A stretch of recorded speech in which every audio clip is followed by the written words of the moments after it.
Hey guys, this is Mitch from The Void, and I'm coming to you in a little bit different circumstances this week. David, our co-host, actually came down with COVID, and so we weren't able to do our traditional podcast filming this week. So I've got Austin here with me, riding around with me, doing some video stuff for our plumbing company, and I figured I would just do kind of a mobile on-the-fly podcast with you guys here in the van while we're going from one call to another. So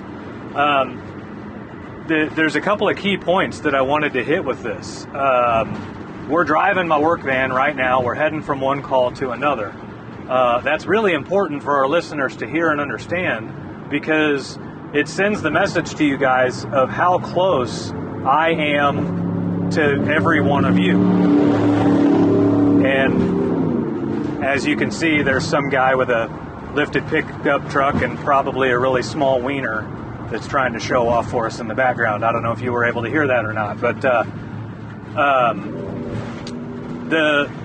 I'm in my work van driving from one call to another. That's really important because I'm not too far removed from exactly where you guys are at.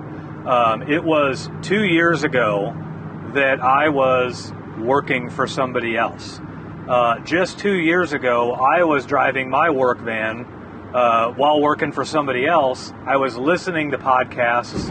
I was listening to some informative videos that were giving me some information and some courage that I needed to start my own company. So now, 2 years later, I'm in a work van that has my own company name on it, driving from one call to another myself. So I say that because it's really important for you guys to know just how close you are to self-employment.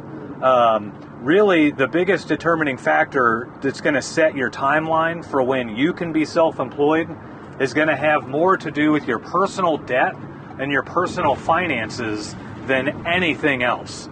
If you're worried about drumming up the work, don't be. You will have no problems getting the work you need as long as you are personal with the customers and you are really, really good at what you do. A person that is really good at their craft and can talk to customers fairly easily will have no issues finding enough work to keep themselves busy. So don't let the fear of there not being enough work out there stand in your way of you starting your own company. Again, your personal finances are probably the biggest hindrance. If you're carrying a lot of credit card debt or vehicle debt or some other debt other than your mortgage, you're gonna want to get that squared away before you start your company. It's kind of foolish to walk into the world of self-employment and eventually the world of entrepreneurship carrying a high volume of personal debt. I'm not talking about your house, unless you're upside down in your house, which at the date we're filming this, house values are like at an all-time high. So I would be amazed if you're upside down in your house right now. So I'm not really talking about mortgage debt. It's more going to be personal lines of credit, such as credit cards and vehicles. So get that stuff squared away and start on the path to framing up your company and getting things rolling. Episodes 1 through 9, we lay it all out. Personal finance prep, business finance prep, systems and processes. We talk about community involvement work. We talk about evaluating your performance, making adjustments and improving. And we talk about waking up every day and doing the work every day. That never stops. Once you get started into business, waking up and doing the work every day never stops. Here I am 2 years into our company, and I still, every day, have to wake up and put in the work. There's nothing that's going to do that for me. So, some people might have the wrong impression that, that they've seen too many, 1 in a million shots of guys on Instagram or something that start their companies, and within 9 months to a year, they've sold their company for millions or whatever the case may be. That doesn't happen. It may have happened for that one guy. Chances are that one guy's probably even lying just so he can sell you his coaching or his system or whatever the case may be. That realistically simply doesn't happen. So you're going to start your company. You're going to have a lot more freedom than you did when you were working for somebody else, but it's also going to require a lot more discipline for you to wake up and do the work every day. You're your own boss. So if you skip out on work today, there's nobody that's going to call you and harp on you. It would be you, right? Maybe if you're shorting your customers and lying to your customers about why you're skipping out on work, that might happen. But you've got to develop the discipline to go to work every day because you require that of yourself. There's no boss requiring that of yourself. The last thing that I wanted to hit with this truck talk is to drive home the fact that I am very much like every single one of our listeners of the show.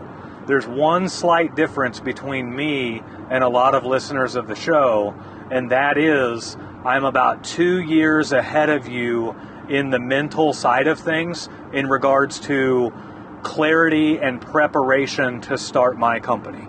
Other than that, I'm a tradesman just like every one of our listeners. I'm a guy who loves doing his craft every day, and I love making customers happy every day, just like you do. So if you possess those two skills, where you are highly skilled at what you do, and you love making customers happy, and you can communicate with them very well, there's really no reason at all why you would not be successful on your own venture. You're going to make a lot more money doing it for yourself than you would working for somebody else. You're going to be a lot happier doing it for yourself, and you're going to find that you have a lot more freedom. And to clarify freedom, that freedom is not a 3-day work week. Freedom is not a 5-day work week. Freedom is when my son has a doctor's appointment and I really want to be there, I can make that happen without fear that my boss is going to say I'm out of PTO, right? Freedom is if I want to take a random 3-day weekend here or there and enjoy it with my family, I can. However, that freedom comes with the discipline to put in the hours to offset that. I might be taking a 3-day weekend this weekend because I worked a 6 or 7 day work week the prior 3 or 4 or 5 weeks, right? So, unfortunately, in the days of social media, you don't really hear about all the hours people put in, but you definitely see all the vacations people take. So don't get deluded in the fact that freedom means working less, because it absolutely does not. It just gives you the freedom to choose when you're not working, and you can lump that time together. So if you're new to the show, go back to episodes 1 through 9 and listen to those core episodes. Really put a pen to paper, put those processes together, and feel free to email us. You can email us at askmitch@mitchsmedley.com. And if you have any questions about starting your business, let us know, and we are glad to help you. Our whole goal of this podcast was to inspire and empower as many people to start their business as possible. And we've already watched quite a few listeners branch off and start their own businesses, and it is one of the coolest things ever. When I see that, and I'm aware that somebody is a listener of the show, I'm usually sharing their post, their announcement, or their coming out, so to speak. They'll make an announcement on social media that they're officially into business for themselves, and as a host of The Void, I will share that on my personal page. And it's one of the coolest feelings ever to have had an impact on somebody and helped clear the woods and clear the fog, so to speak, so that they can themselves put in the work that it takes to start their own company. David feels the exact same way. I know he's not with me right now, but David feels the exact same way. All the conversations that we have outside of the show are really geared towards what can we do to better encourage and better empower our listeners to make the switch from employee to self-employed. So thanks for tuning in this time. This was kind of a random one-off show. We might, depending on how long David's out, we might end up doing another one like these. We'll see. But do us a favor and share this show with somebody that you might also know that wants to start their own company. We don't pay to advertise this show anywhere. We rely totally on word of mouth referrals for people to see our show. And another thing that you can do to help us out is whatever platform you're listening on, give us a 5-star review on that platform. If you are watching this on YouTube or listening on YouTube, every episode you listen to, if you could give us a thumbs up on that episode, that would be tremendous. The more positive interaction that we get on those types of shows, the more those platforms are going to share this show with other people, and it costs nothing. So if you could do that for us, that would be amazing, and it'll help ensure that we can stick around and keep giving you guys really, really good content. So until next time, guys, we will see you later. Keep kicking ass and keep focusing on starting your company.